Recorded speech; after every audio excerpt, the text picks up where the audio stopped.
O ministro Alexandre de Moraes negou o pedido da defesa do ex-presidente Jair Bolsonaro para suspender a ação penal que apura a suposta trama golpista após as eleições de 2022. Até que os advogados tenham acesso ao total das provas. Em maio, os materiais foram disponibilizados para a defesa dos acusados. Mas os advogados afirmam que o prazo para avaliar o material é pequeno se comparado à quantidade de documentos que precisam ser avaliados. A defesa também alegou que as provas não foram integralmente disponibilizadas. Rodolfo Maris. Capês, mais uma queda de braço entre provas e mais uma coisa que a gente está sempre noticiando aqui. Eu gostaria de ver, de fato, o que vai acontecer por esses dias com essa suspensão e como vai reverberar isso no nosso país. Qualquer coisa que eu fale aqui já foi dito também durante toda essa semana. Agora vem essa suspensão do Moraes na trama golpista. Basta a gente saber o que vai acontecer na próxima segunda-feira, que é onde será julgado isso. Pois é, Mônica Rosenberg, o promotor e eu tive 37 anos de carreira no Ministério Público. Ele não pode escolher as provas que ele quer para colocar na acusação. Você tem um inquérito policial e você tem um inquérito civil público. Já tem a súmula vinculante 14 do STF, diz tudo que está lá, a defesa tem direito de acessar. Ah, mas eu tenho algumas coisas que eu não usei para acusar, eu tirei só o que interessava para a acusação e coloquei. Então, o que está lá não interessa, porque não faz parte do processo, que é o que o ministro Alexandre de Moraes está falando. Agora, eu pergunto a você, e se tiver coisas ali que não interessam a acusação, mas interessam a defesa? Como é que a defesa pode, no devido processo legal, que é um pressuposto de uma democracia, conseguir exercitar uma defesa se ela não tem acesso àqueles documentos que lá se encontram? Não seria razoável a suspensão? Ou essa postura de tocar a toque de caixa, de qualquer jeito o processo para terminar logo, fortalece a narrativa de que há perseguição política e não processo jurídico? Sem dúvida que fortalece a narrativa e sem dúvida que a pressa é inimiga da perfeição. Então, é um processo extremamente complexo, com uma quantidade muito grande de réus, precisaria haver tempo e calma para que houvesse a construção de uma defesa, não porque, coitadinhos, mas porque é importante ouvir a defesa e tentar entender o que realmente aconteceu. Eu sempre digo, o processo deve buscar a verdade. Nós, como brasileiros, considerando o que é o tema desse processo, queremos saber a verdade. Muito mais importante do que entender quem vai ser preso ou não, é tentar entender o que realmente aconteceu ali. E não há a possibilidade de haver um devido processo legal se não houver devido acesso a todos os elementos da acusação e a todas as provas envolvidas. Agora, o que está sendo dito também, eu li uma das notícias a respeito, é que o Supremo alega que todo o corpo provatório está na nuvem, tudo foi colocado à disposição e os advogados dizem que não conseguem baixar, não conseguiram ler, não conseguiram ter acesso. E aí é diferente, se tudo foi colocado à disposição e está sendo difícil baixar porque são documentos pesados, etc., aí é uma questão técnica mais grave ainda, que se pare tudo, preparem os calhamaços, entreguem os calhamaços. Não dá para ficar discutindo, está à disposição, não pegou, não conseguiu ler, não conseguiu abrir. Enquanto uma coisa tão gravíssima está sendo discutida, nós estamos perguntando se baixou ou não baixou o documento, pelo amor de Deus. Ô, Mônica, se está na nuvem e a defesa não acessa, então não está na nuvem, está no espaço. Agora, o Felipe Monteiro, o Felipe Martins, a defesa do Felipe Martins, diz que tem provas pelo localizador de motoristas de aplicativo de que ele não se encontrava no Palácio do Planalto no dia 9 de dezembro, quando se discutiu a tal minuta do golpe. E o Supremo negou o acesso à defesa de produzir esse tipo de prova.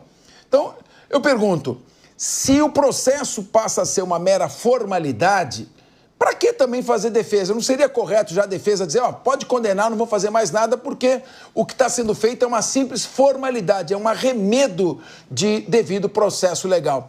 É esse tipo de processo penal democrático que tem no Brasil? Capês, a nossa Constituição Federal, ela deixa claro, né, o princípio da ampla defesa e contraditório. E ampla defesa e contraditório, na minha opinião, é a defesa ter condições de provar da forma que ela quiser, a inocência do seu cliente. Então, quando eu vejo o Alexandre de Moraes não aceitando determinadas provas apresentadas ou solicitadas pela defesa, na minha opinião, viola, sim, o devido processo legal por violar a ampla defesa e o contraditório. Então, não dá... A defesa tem que ter a arma que ela quiser para ter paridade com a acusação. Esse é o primeiro ponto que eu queria colocar aqui. Agora, é um absurdo, né? O que custa o Alexandre de Moraes dar um prazo a mais para a defesa ter tempo de se debruçar mais sobre os documentos probatórios? A acusação para fazer a denúncia, né, tem um tempo eterno, né? Fica lá 2 meses, 3 meses, 4 meses estudando o documento, fazendo relações, né? E a defesa tem prazo só de 15 dias, né? Com arcabouço, né, probatório muito grande apresentado nessa ação. E tem um ponto que a defesa reclama, né, que eu acho que é justo, Capês. Aí eu acho que o ponto principal é que todo esse inquérito foi muito baseado em trocas de mensagens de WhatsApp. E não dá para você colocar à disposição da defesa somente o corte da mensagem. Você tem que ter acesso ao que tem antes e ao que tem depois, até porque o contexto muda tudo. Então, como a defesa não teve acesso à íntegra da conversa do WhatsApp, só a parte de conversa, isso, na minha opinião, prejudica a defesa também. Até porque o contexto é importante nesse caso. Não, a palavra está com você, Felipe. Isso aí é o beabá do processo penal. Chama-se cadeia de custódia. Você tem que analisar toda a sequência da produção da prova para você ter certificado a autenticidade desta prova. Então, o que você está dizendo é algo muito grave, muito importante. A defesa não está tendo acesso sequer de pedir para invalidar a prova que foi produzida, porque não lhe é dado acesso. Continua numa nuvem que, daquela nuvem, não sai nem água. Aí o Alexandre de Moraes dá uma de João sem braço. Fala, não, tá lá na nuvem a conversa, mas tá lá o trecho da conversa. Tá lá o trecho da conversa que foi utilizado no inquérito, não a conversa na íntegra. E eu nem sei se ainda tem conversa na íntegra. Aí que está a situação. Eu nem sei se a Polícia Federal manteve, né, a conversa da íntegra do WhatsApp das pessoas. Então, se a defesa não tem condição de ter acesso à conversa na íntegra, só parte da conversa, e o contexto muda tudo que vem antes, que vem depois, muda tudo, né? Na minha opinião, essas provas têm que ser invalidadas. Agora, professor Túlio Nasa, mais ou menos você faz o seguinte, ocorre uma cena de um crime numa residência. Há um crime de homicídio. Sangue para tudo quanto é lado, sofá rasgado, crime com faca, arma do crime. Chega a família lá para proteger o investigado, limpa todo o sangue, troca o sofá rasgado por um outro sofá, esconde a arma do crime e aí chama a perícia. Vem a perícia e fotografa todo aquele local e junta aos autos. Aí você vai dizer, não, a prova está lá. Agora, cadê o histórico da produção desta prova? Quais são as outras provas que lá se encontram? Então, eu quero fazer a seguinte pergunta a você. Nos processos da Lava Jato, foi reconhecida a suspeição do juiz Sérgio Moro, em razão da sua devida, da excessiva incursão dele na atividade probatória. Tomou a frente nas perguntas, encostou o Ministério Público e agiu como parte, teve uma proximidade muito grande com a acusação, com o Ministério Público, atuaram em parceria e com isso criou-se a impressão, e eu não estou entrando no mérito, se é corrupção, se não é, estou falando de processo, criou-se a impressão que o presidente Lula não teria nenhuma chance de se defender. Virou um processo político com grande pressão midiática naquele momento, a mesma mídia que mudou de opinião, uma grande pressão midiática. Como é que você vê, em termos de método, o que aconteceu lá e o que acontece com o Jair Bolsonaro, com a exceção de que o Jair Bolsonaro não terá nenhum recurso e o presidente Lula foi para várias instâncias? Capês, mais uma vez uma pergunta muito perspicaz. Você testa a coerência das pessoas ao responder essa pergunta. E aqui eu quero estender a mão e dar os parabéns, um elogio ao PP, porque independente da nossa posição, às vezes político-ideológica ou econômica, há uma coerência na fala dele, porque se ele defende as garantias processuais, ele vai defender contra quem quer que seja. E realmente agiu muito bem aqui em criticar o devido processo legal na condução desse caso da tentativa de golpe. E da mesma forma, Capês, eu também falo que naquela condução pelo Sérgio Moro houve atropelo, sim, ao devido processo legal. Independente de quem é o político que está sendo processado, o devido processo legal é uma regra da sociedade para evitar exatamente que o judiciário, por uma motivação política, persiga alguém e favoreça outra pessoa. Então, tanto lá quanto cá, na época da Lava Jato, era preciso, sim, respeitar o devido processo legal. É por isso que houve, depois, problemas e gerou anulações. Aliás, antes da Lava Jato, Operação Satyagraha, quantas outras operações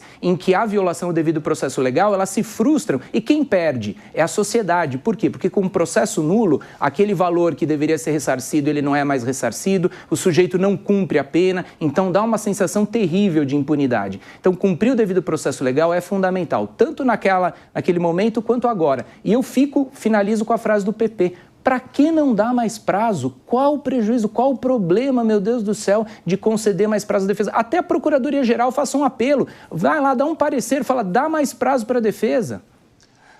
Pois é o que dizia César, o imperador, à sua mulher.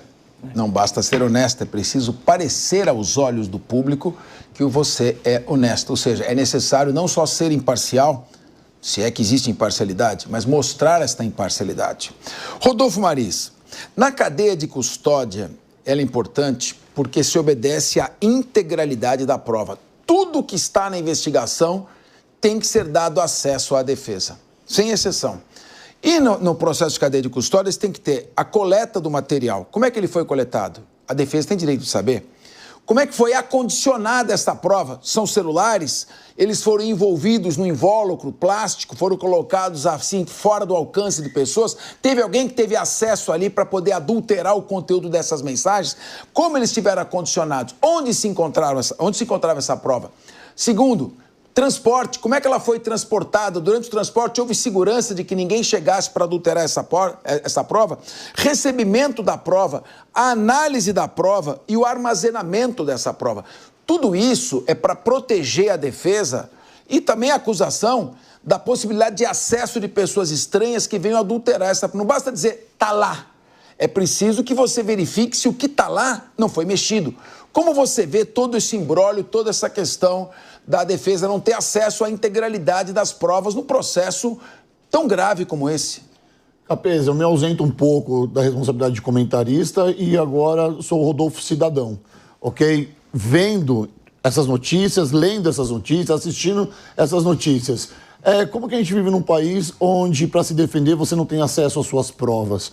Nós vimos isso, por exemplo, no 8 de janeiro, onde as filmagens não foram esclarecidas pra gente, não foram mostradas pra gente. E depois, quando as imagens do 8 de janeiro apareceram, as imagens de dentro, tá, do Palácio dos Três Poderes, a gente viu pouca coisa e pouquíssimas imagens num lugar que tinha mais de centenas e centenas de câmeras. Ou seja, ainda existe um mecanismo muito falho na nossa jurisdição e no nosso mecanismo de provar as coisas que a gente não sabe o que é certo e o que é errado. Eu, como cidadão, eu fico querendo me defender de alguma coisa ou querendo, pelo menos, ver os argumentos da defesa e da acusação para eu tirar minhas próprias conclusões. E isso não está sendo possível, porque não tem acesso. A defesa do Bolsonaro não teve acesso a todas as provas. Mas o link está na nuvem, e quando vai acessar a nuvem, não está todo o processo lá, ou não estão todos os processos ali como prova. Ou seja, é uma celeuma constante no nosso judiciário, ainda mais, sobretudo, no STF, e quando diz ainda respeito a Bolsonaro. Muito bem. O artigo 170 do Código de Processo Penal. Nas perícias de laboratório, os peritos guardarão material suficiente para eventualidade de nova perícia. Sempre que conveniente, os laudos serão finalizados com provas fotográficas, microfotográficas, desenhos ou esquemas. Ou seja, a ilicitude da prova que não é mantida na sua integralidade acarreta a sua nulidade.